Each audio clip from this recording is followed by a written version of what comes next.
Okay, now we're going to talk about making herbal teas. And there's really two ways to do this. They're called infusions and decoctions. Let's start with infusions. You know, this is the type of tea that most of you are used to making. You either put a tea bag in a cup and pour boiling water over it, or you use a tea ball that you pack herbs into and close it up and put that into the teacup and pour boiling water. You can even use an apparatus like this. But any way you look at it, we're putting herbs and pouring boiling water over them. That's called an infusion. Now we want to do that with only certain types of herbs, mainly the flowers and the leaves, the delicate parts of the plant. Those parts of the plant need very little encouragement to get the essential oils or the chemical healing properties out of those plants. Here we have some nice peppermint leaf. I mean, we could all smell this in here withoat even taking it out of the bag. This here is a version of something that you make coffee in, but it works fine for making an infusion too. Now I suggest at home you get the unbleached filters. They're brown paper in color, but I couldn't find any today. We're just going to take some peppermint and put it in here. That's all you do. A couple handfuls is perfect. And then all you do is take your boiling water and pour it over the peppermint. The filter offers it some resistance.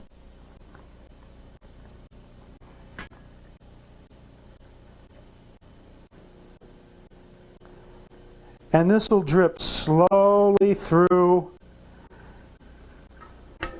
Peppermint and many of the sensitive parts of these plants have essential oils in them. And if you cook it or if you simmer it, you'll smell all those oils in the room, but there won't be any left in the tea.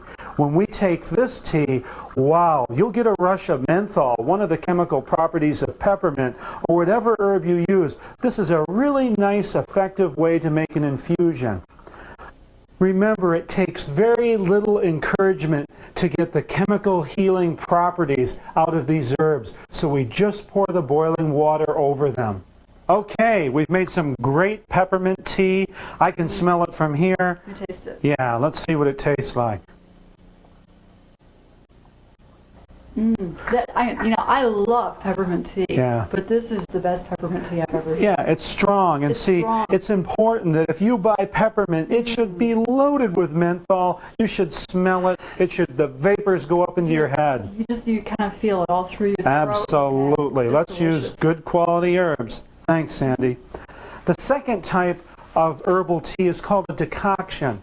A decoction we're making because the parts of the plants that we're using are so hard, the barks, the roots, the berries, the nuts, the seeds, that the chemicals, the healing chemicals are locked into that plant. And just pouring boiling water over those herbs just won't take out the ingredients, so we have to simmer them. In fact, I like to soak them first in cold water overnight, and always try to use distilled water or the cleanest water you can, because it'll take out more of these chemicals when you make an herbal tea. That water is more empty, and so it'll pull out more of the minerals, the nutrients out of these herbs, the things that you need to help yourself get better. So what I like to do is when I'm using hard barks and roots and berries, things like these teas that are wonderful digestive teas, you can see we have berries, we have barks, we have roots in here. Soak these overnight. Just put them in cold distilled water overnight. And then in the morning, turn the fire on, bring them up to a rolling boil, take it down to a simmer. I got a big pot here going. We can smell it all over the house.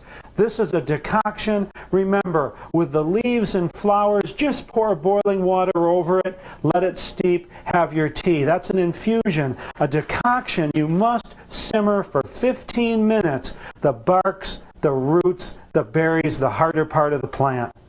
When your simmering is done, just pour it through a strainer. Just put this over a cup, pour it through. I always put the herbs in loose. You don't have to mess with putting them in cotton or anything. Pour it through a strainer into your cup, let it cool a little bit, and drink it. And one final note here, I'd like to talk about syrups.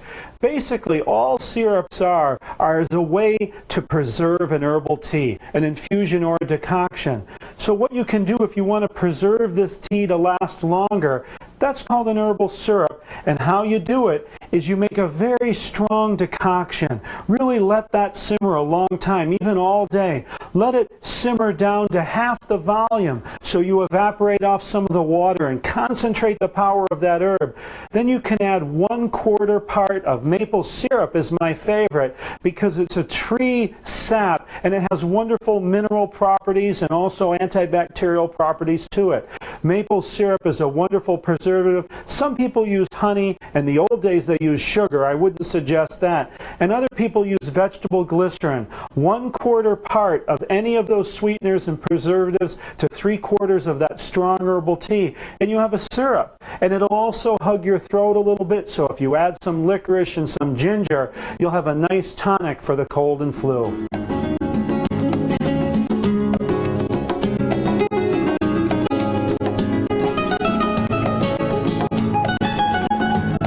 Now we're going to be talking about applying herbs to the outside of the body. This is called fomentations and poultices. Fomentations are basically herbal teas that we apply externally and use the healing chemicals and the nutrients to go right in through the skin. To make a fomentation, it's very simple. We've already made a decoction here, and we have plenty of it. Now we just want to soak cloths into that decoction and apply them to the outside of the body. Any herb that you want for healing on the inside, you can also use that fomentation on the outside over the affected area, whether it be the kidneys, the lungs, the bowel, whatever, you can use those fomentations. Hillary, come on in here for a minute. A great way is using a t-shirt. You can either cut up the t-shirt and you can just dip that in and use that as cloth. Just make sure you wash it first. But many of you have wanted to do fomentations on the head, like fomentations of Dr. Christopher's formulas over the head and the spine. And a wonderful way to do it is just use a t-shirt, and I'm going to use Hillary as an example here. I'm going to have you come right around here. Take your glasses off for me for a minute. Basically, all you do, this is a good way to apply a fomentation to the head and rob a bank or be a terrorist.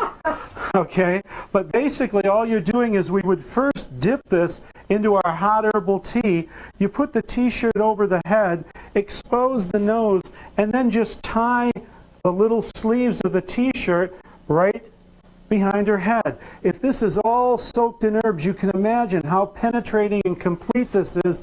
And if you turn her around, you can see it goes right down her spine. So this is a great way to apply herbs of fomentation to the outside of the body.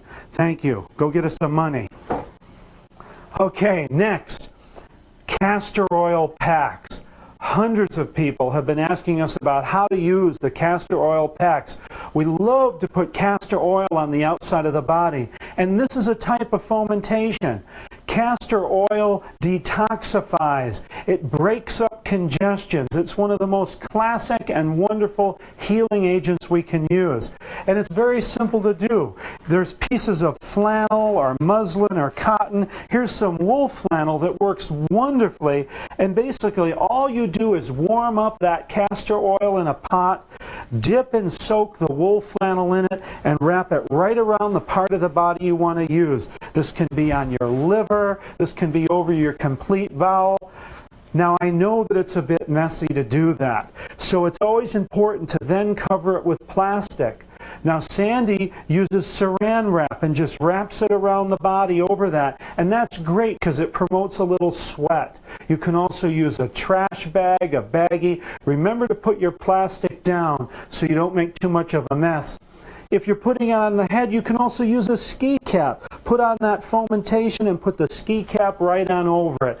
Use your imagination, make your fomentations, and get those herbs on the outside of your body.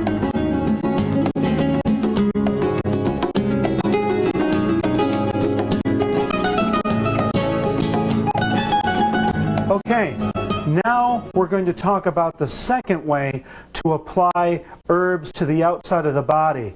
It's called a poultice, and with a poultice, instead of putting the herbal tea on the outside of the body, we're actually applying the herbs themselves. Now, how do we get the herbs on the outside of the body, and how do we get them to stick?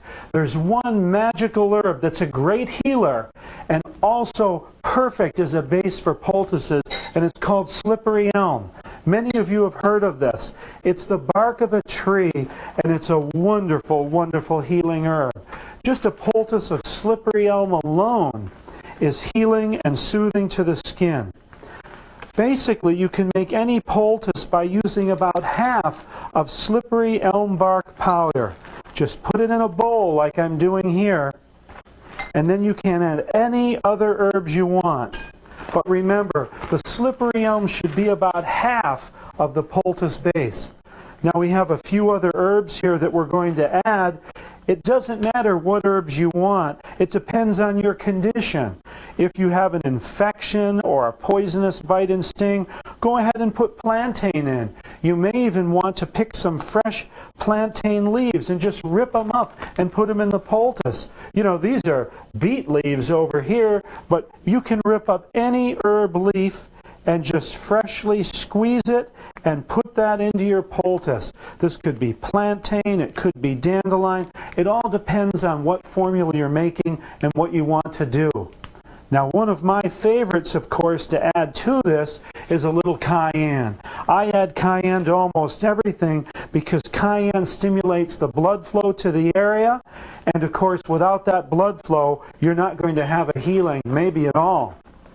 Now, certainly you could add some golden seal in here for infection, some garlic powder, some comfrey to heal, whatever you wanted, even some aloe vera. But just put your herbs in the bowl, and then the next thing is you just add water. And remember, my favorite water is distilled water.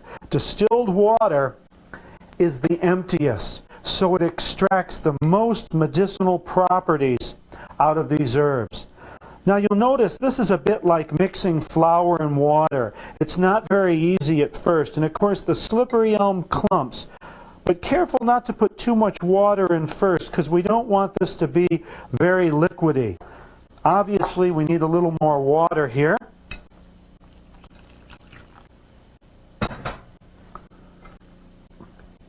And you're going to see the magic of this slippery elm in a minute. See how the slippery elm is mixing up. It's turning very mucilaginous. That means basically sticky and gooey. Mix it up really good, because you'll find that in here there'll be pockets of dry slippery elm. And if it gets a little wet, you can always add a little more slippery elm. If you've added too much water, and if you haven't added enough water, you can go ahead and add more. One thing you'll notice about slippery elm is it's very sticky and it really holds. I'm going to add just a little more slippery elm powder to this because I want it just a little bit drier. You know, when I go hiking into the hills, I carry this powder already pre-mixed. I put the 50% slippery elm with the golden seal, maybe a little garlic and cayenne, also maybe some dried plantain leaves. I have it in a little baggie already pre-mixed. I call it my instant poultice. And then all you have to do to use it is just add water. You can even go down to a running stream, just add some water to it. And the next thing you know is you have a poultice. And there's some terrific things about making a poultice like this that you'll see right now. Look at the slippery elm. Isn't it wonderful? It's not only cohesive and holds all the herbs together and forms a wonderful poultice base, but it's also incredibly healing and soothing to the skin. You can see how mucilaginous it becomes here. Now look at this. It holds right in that bowl. This is what's so great about this poultice, is you put it on and it stays on. Look at that. Hugs right in the bowl. A wonderful poultice base. Sandy, Hillary, come on in here. Let's put a little poultice on. Would you roll up one of your sleeves? Basically, the best way to apply this is just take a bit of it and put it on and then rub it in.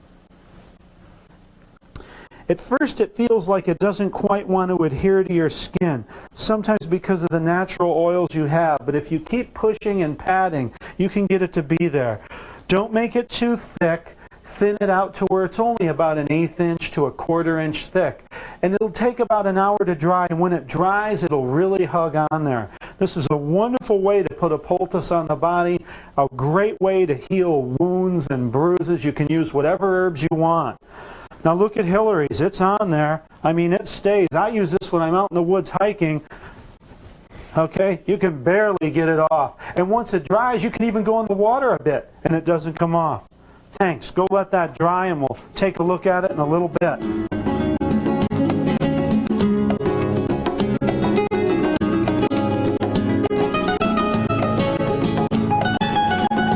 Okay, now some of you may need a poultice that's a bit stronger.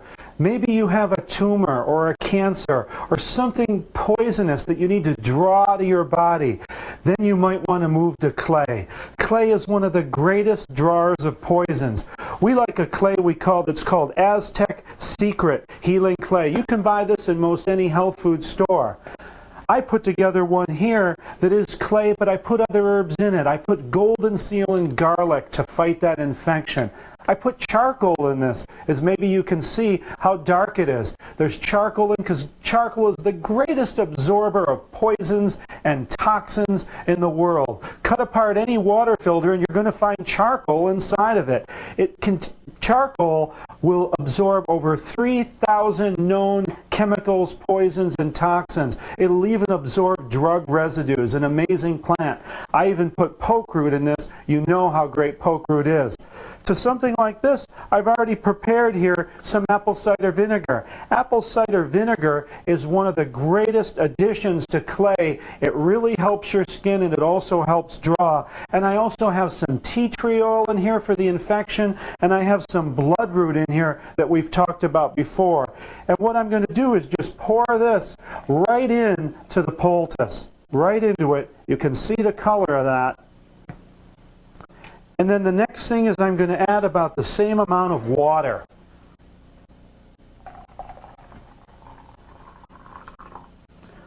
Then all you do is put the cap back on and start shaking. Whoop!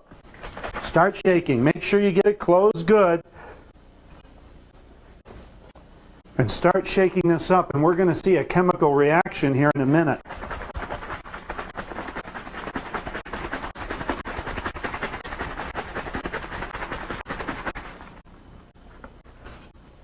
You can hear it.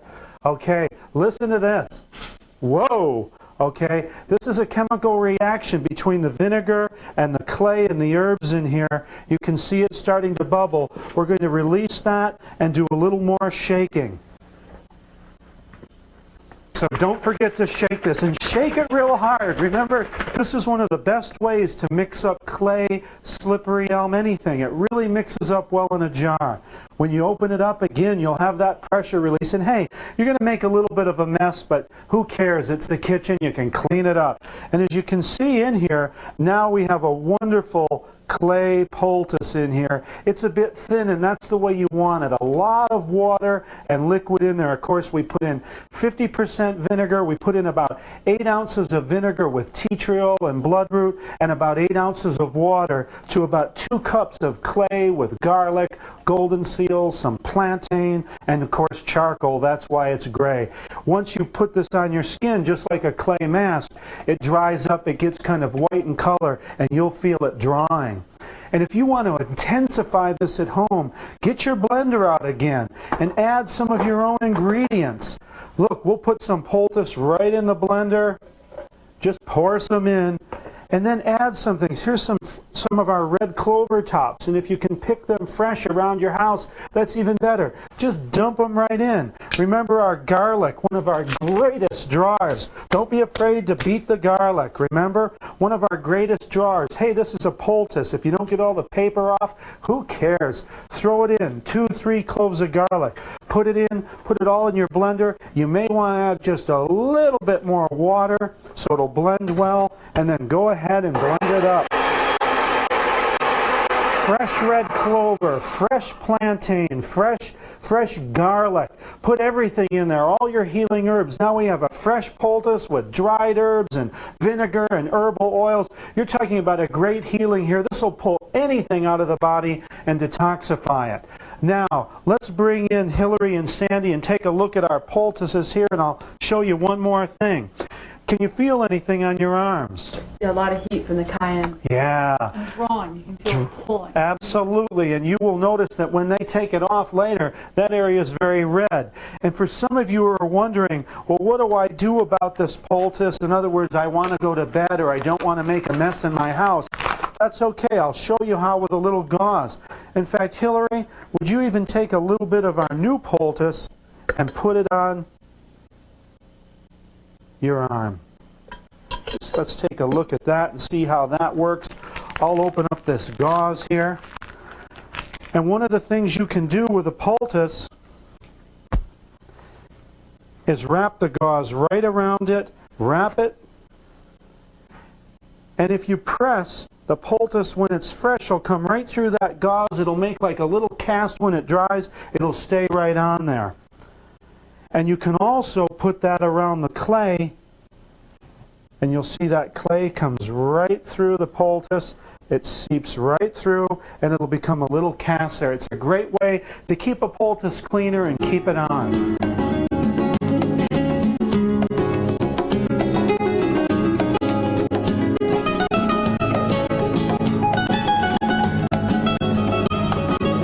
Many people hear about using herbal suppositories, pessaries, sometimes they're even called bolus. This is a way that you can take herbs and put them in your vagina, your rectum, even up into your nose and into your ears. It's a great way to do it. And it's so simple. It's so easy. Anybody can do it at home. All you need is 2 ingredients. The finely powdered herbs that you're going to use as the base and some coconut oil. Now, coconut oil at room temperature is usually solid. It's a high saturated fat. So in order to turn it into a liquid, we're going to put it right down into a pot of warm water. Not boiling, but warm. And it's off the heat now. We're just going to set it there to liquefy that, to bring it up to a higher temperature. Now, the herbs that you use for your base can be anything. This just happens to be a bolus powder or a suppository powder that I use. If you want to disinfect those areas, you can use golden seal. A little garlic goes a long way. Yellow dock is a classic. Plantain de draw.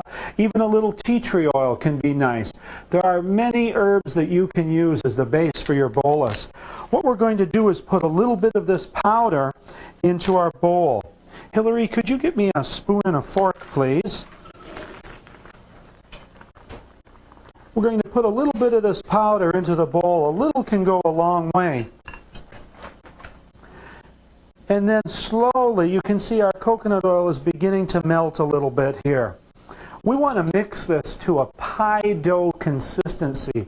You don't want to put too much coconut oil in. It's very important that the herbs are finely powdered. You certainly don't want any twigs in here. You don't want any pieces of stalk. And if you're not sure they're real fine, go ahead and put it through a sieve, just one of your kitchen strainers or sieve again. Because if you're going to insert this vaginally or rectally, you want it to be smooth. That's a very important aspect of making this bolus. And then just put your powder into a mixing bowl. Our coconut oil is melted. Make sure you dry it off really well to take all the water off the container, because you don't want to get any water in with this oil. Anytime you're working with oils, you want to keep the water away. You can see that it's not totally melted. There's still a little piece of solid in there, but that's okay. Let's get this open. And we're going to put some of this coconut oil onto our dry herbs, but don't put too much. And then we just want to mix it up. And again, whenever we're mixing powders with anything, don't put too much liquid in first. It needs to be dry. See where you're at. Obviously, we need a little bit more. Add it, but be patient. Take your time. There's no hurry. When you're making herbal preparations, you want to relax, breathe, have a good time, and make sure you record all this in your book. We certainly have enough oil. In fact, we have too much oil, and this commonly happens. So we get our powder, and we use a little more of that. The consistency that I'm looking to create here is a very dry, flaky, almost a pie dough type of consistency. So I'm going to add a little more powder to this, and we're going to dry it up a little more. And of course, if I add too much powder, then you can add a little more oil. Keep working it back and forth. This is a great reason not to use all your oil and all your herb powder at once, because rarely will you get to the right consistency right off at the beginning. So it takes a little practice. I'm going to add a little more powder because it's still a little too wet for me. And again, we're looking for that dry, kind of flaky, crumbly pie dough consistency. Now it's looking a little bit better. Move our coconut oil. And you can see it's a little drier, a little more crumbly. It's getting there, but I think we can add just a touch more of powder to this.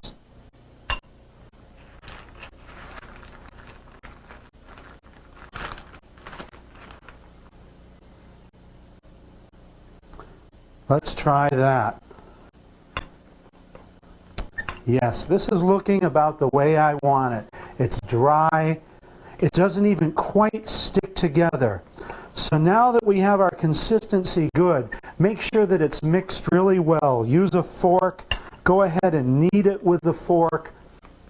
We want to get this mixed very well so the coconut oil is saturating the herbs. Remember, we want it nice and dry.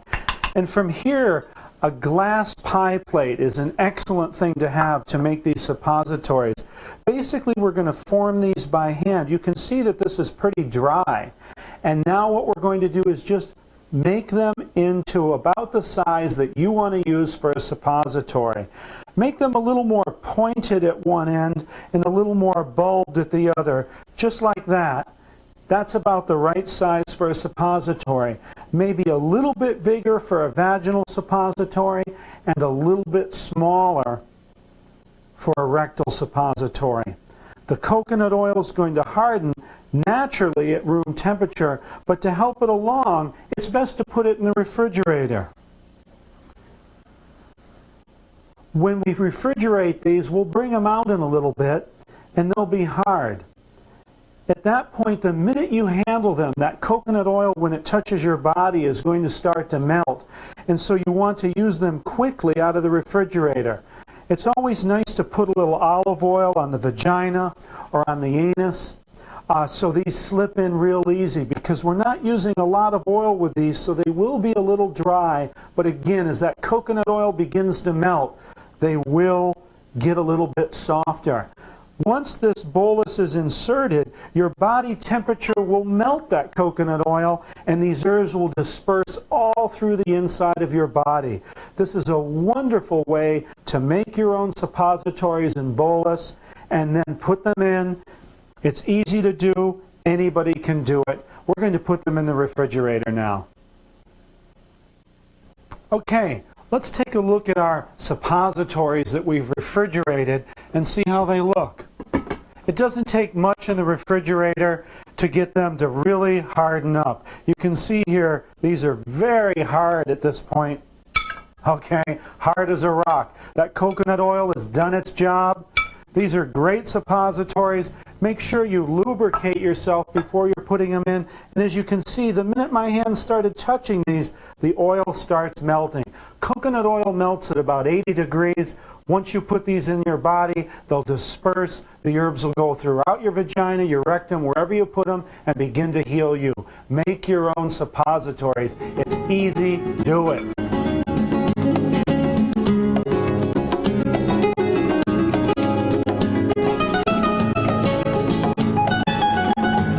Another herbal treatment that we've had thousands of letters about and questions from patients is the herbal eye wash. Used for centuries by herbalists, but then changed a bit by Dr. Christopher with the addition of cayenne pepper. You know, I've used this eye wash with children, with adults, even with the elderly. I've seen the blind see. I've seen people with prescription eyewear, with glaucoma, with cataracts. I've seen them throw away their glasses and be healed using this eye wash. It's one of the greatest herbal treatments. Some people think, oh gosh, will the cayenne hurt my eyes? That's ridiculous. I've used 100 times the cayenne pepper that Dr. Christopher has suggested, and it never hurts the eyes. It heals them, you see better, and the diseases go away. Hillary, come on in. We're going to do some eye wash. Now I'm going to use a tincture that I've made, and I'll tell you about that in a minute, and also how to do the tea. But basically with the tincture, we want to put 5 to 10 drops. Hillary's used it before, so we're going to use 10. That has Dr. Christopher's double. This has double Dr. Christopher's recommendation of cayenne, but we're going to even add a few more drops in of some 250,000 heat unit cayenne. And then we put in distilled water. This is about 10 to 20 times the cayenne pepper Dr. Christopher suggested, and you'll see that it won't hurt Hillary at all. Well, permanently. Okay? Basically, what Hillary's going to do is always hold a rag or a paper towel under your eye, because it will drip out. And the first thing is just shift your head back and get your eye used to what it feels like. That's what she's going to do. Then just drop it back down. Then the second time up, if you can, open that eye, look here, look there, do diagonals, circles to the left, circles to the right, squares, do some eye exercises. Once you've done that, you can change the eye wash and do the other eye. Now Hillary may even have a little involuntary eye closure where she can't open her eye because it burns. That's okay, that's just fine. We got a moan here, okay? Again, remember, we're using 10 to 20 times the cayenne that she can't see. We'll put this down, that Dr. Christopher suggested. Now, many people have made the eye wash with a tea. That's a real hassle. And you know what? My patients just don't do it. The problem is you've got to simmer a tea, you've got to steep a tea, then you've got to filter it 2 times, then you've got to cool it down. By the time you do that, you don't want to do the eye wash anymore. You're ready to have surgery. Okay, it's a hassle. Nobody wants to do it. You can take those same herbs and even add others and make yourself a tincture. We're going to do that later. And now you have an alcoholic preparation. It's preserved. It lasts forever, and look at how fast we did it. We'd still be here for another 2 hours fiddling around with the other eye wash. Now, I'm not saying the other eye wash is bad, but I found if it isn't quick and easy, my patients won't do it. Okay, Hillary, can you open your eyes yet or not? A little. Yeah, a little. Keep working on it. It burns? No, it doesn't burn. It's just a lot of heat. Yeah, a lot of heat. It really warms up those eyes, and you notice your vision becomes clearer. It clears out those tear ducts. The mucous membranes are opened up and flushed. It's an amazing healing. You know, your tears contain a natural enzyme called muramidase, and it flushes that out, and that's antibacterial too. How we doing? Better. Okay, you'll notice the whites of her eyes, the sclera is red. That's okay. It normally gets red. That's called blood. We're bringing more blood to her eyes. That's what's going to get out the disease and flush it out of the body. Remember, you can drink all the carrot juice in the world, but if you don't get it in your blood and that blood doesn't get to your eyes, you're not going to have a healing. This is the greatest treatment. I've seen hundreds, thousands of patients heal their eye diseases using this eye wash. Don't be afraid to do it. Get it in your eyes. Everybody sees better. Hillary's done it a lot. Thanks. She survived. Feels great. Yeah, thank you.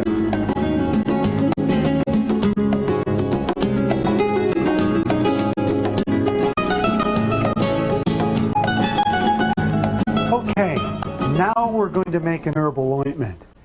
Most people are afraid to even think about making an ointment. They think it's too difficult, too hard. It's easy, it's simple. There's just a couple basic things that you have to know. So let's make one. The first thing is, what are we going to use for a base? You know, many herbal ointments that I look at in the health food store are made with Vaseline. Yuck! Vaseline, put that on your car engines. Leave the mineral oils for automobiles. I don't want to put that on my body. And some of them are made with pig fat and beef tallow. God, who wants to use that rancid, toxic stuff? What we want to use is something that's safe, but it's even going to help you.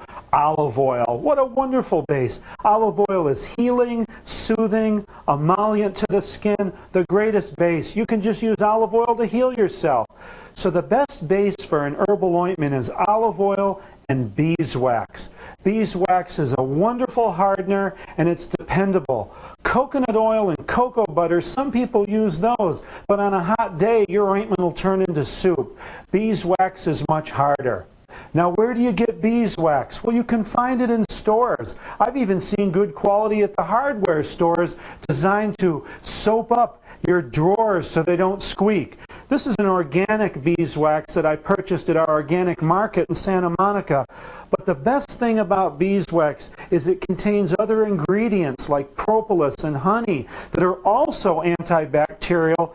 Just beeswax and olive oil alone make a wonderful ointment, but we're even going to add herbs to that. Look at this beeswax, and if you could only smell it, it smells just like honey. Now, I've seen beeswax that are white, and those are what they use in commercial ointment manufacture. You know how they make it white? They bleach it with toxic poisons. Don't get white or light yellow beeswax. This is the color of the beeswax you want to use. Now, how much beeswax? We have lots of proportions in the manual for making all of these, but generally you want to use about 4 ounces of beeswax for each quart of liquid that you use, each quart of your olive oil that you've extracted your herbs in. Now, this can vary depending on your climate. In some areas that are very cold, you can use less beeswax. In areas that are very warm, you want to put in more beeswax, because on a hot sunny day you don't want to open up your ointment and have it drip down you. You want it to be hard. So the amount of beeswax is slightly dependent on the temperature where you use it, and also the consistency that you want your ointment to be.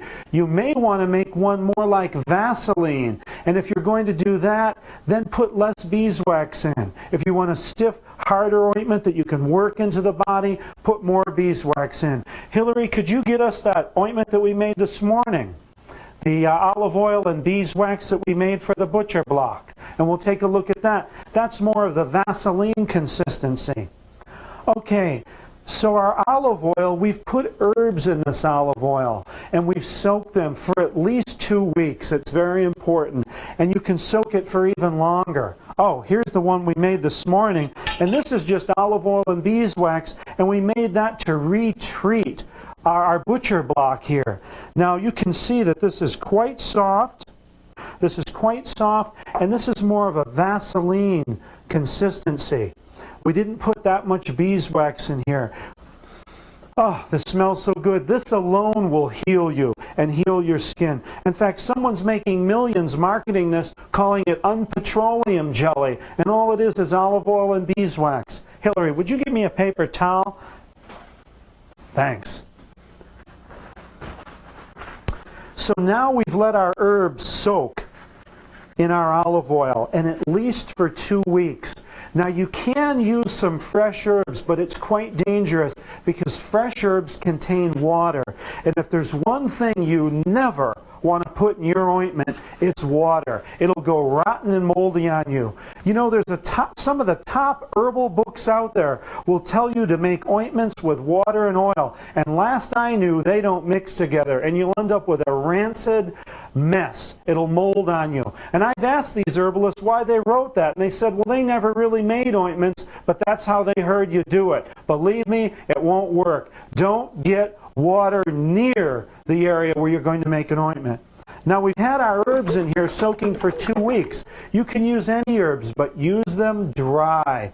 Dried plantain for a plantain ointment, comfrey for a comfrey ointment, chickweed, mullein, anything that you want. Put them in here. You can put cayenne in here, you can put garlic, golden seal, whatever you want to do, put them in your oil. And now the first thing we're going to do is squeeze them out. Hillary, would you give me a hand here? cotton cloth. You can just go to any store that sells different types of material and buy a bolt of this or a piece of this. This is just natural, unbleached cotton, very soft. You can almost see through it. And this is what we use to filter everything, tinctures, oils, you name it. Now, if you're on your own and you don't have a great helper, you can just put a rubber band around here, but be careful. Mainly what we're going to do now is take our olive oil that's had the herbs soaking into it and pour it right through this cotton into this bowl. Now, of course, it won't do this very fast. It's going to take its time.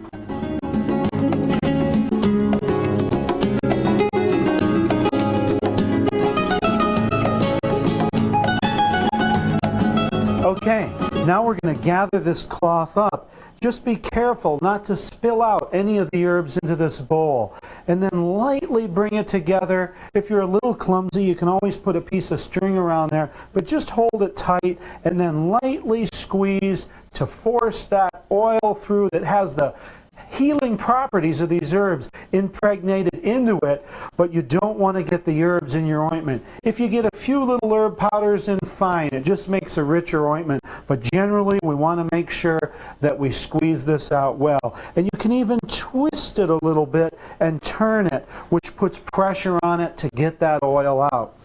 Now, what we're going to do is basically we want to put this into a pot now, and then we're going to add our portion of beeswax. You know, beeswax doesn't melt till it reaches 147 degrees, and I don't want to heat my olive oil up that high. Most people just take a chunk of this and put it in and then cook that olive oil for an hour, and that makes the olive oil rancid and destroys many of the chemical properties of the herbs. Okay, Hillary, I think we got it all out of there. You can just take that to the sink. Make her do all the messy work. Now we want to get our beeswax ready. And again, look in the manual so you can determine the exact amount of beeswax that you want to use. Now, beeswax is very hard, and if you try cutting it with a knife, the knife's going to get stuck in the beeswax. You might even cut yourself. One of the best ways to do is just break it up. One of the ways I do it is just to hit it on a hard surface. Hey, there we go, right in it. Okay. You want to take your proportion of beeswax and pre-melt that. I've already done that over here. And you can see, here's our beeswax. It's already melted. It's ready to go. In fact, it's a little bit too hot, so I'm taking it off the burner. Now we take our herbal oil and put that into the pan. We're not going to pour that clump of beeswax in here.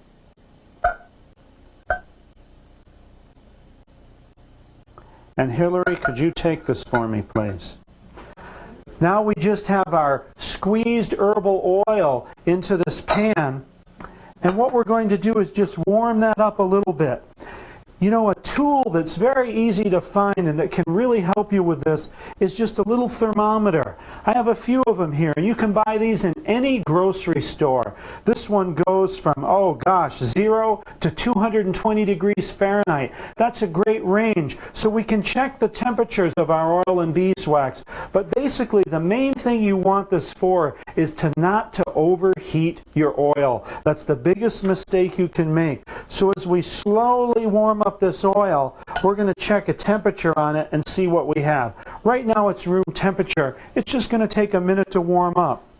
The whole idea is if I can warm that oil up to about 120 to 30 degrees just for a few minutes, I can pour this melted beeswax in and it won't harden. It'll mix with that warm oil, give us enough time to get it into the jars, and that's where it'll do its hardening. So I'll show you how to do that now.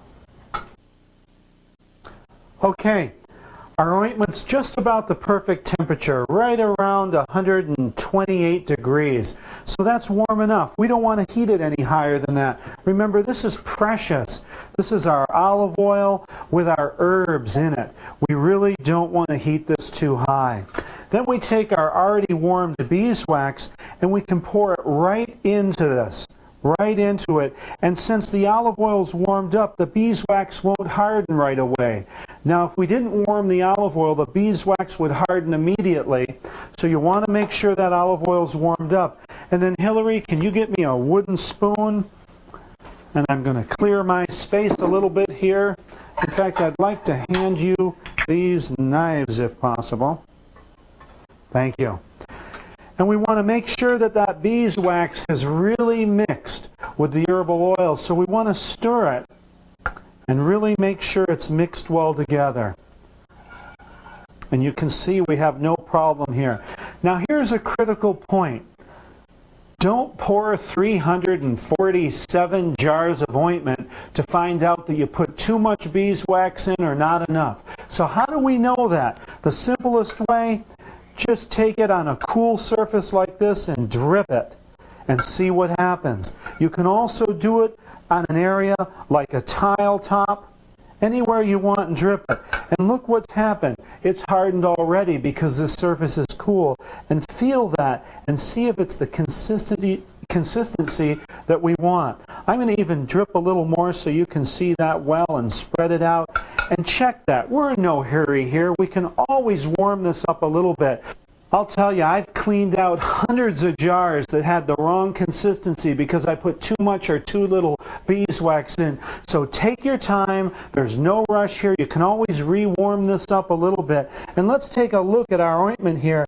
Look at that. Gorgeous. Okay? We have a nice ointment consistency here. I have to push pretty hard to get that to move around. I like that. Now we're going to go to the next step, which is getting this ointment into our ointment jars. I like glass because, you know, so many people use plastic droppers and plastic ointment jars, but you know, herbs can react with that. I've made heating balms and poured them in plastic jars only to come out in the morning and find that the oils in the peppermint, the wintergreen, melted right through that plastic and all I had was soup on the counter. Glass is your best thing to use for putting your ointments in, your tinctures, and just about everything we make. If you can get glass, use it, and then always recycle it and use it again.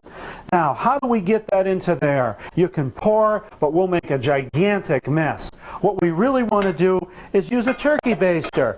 This type of food baster works perfect. Now you can get plastic ones in the store, but I've even found this glass one. This is wonderful. This is just as good as a pipette that you would buy from a laboratory supply house and probably costs 1/10 of the price.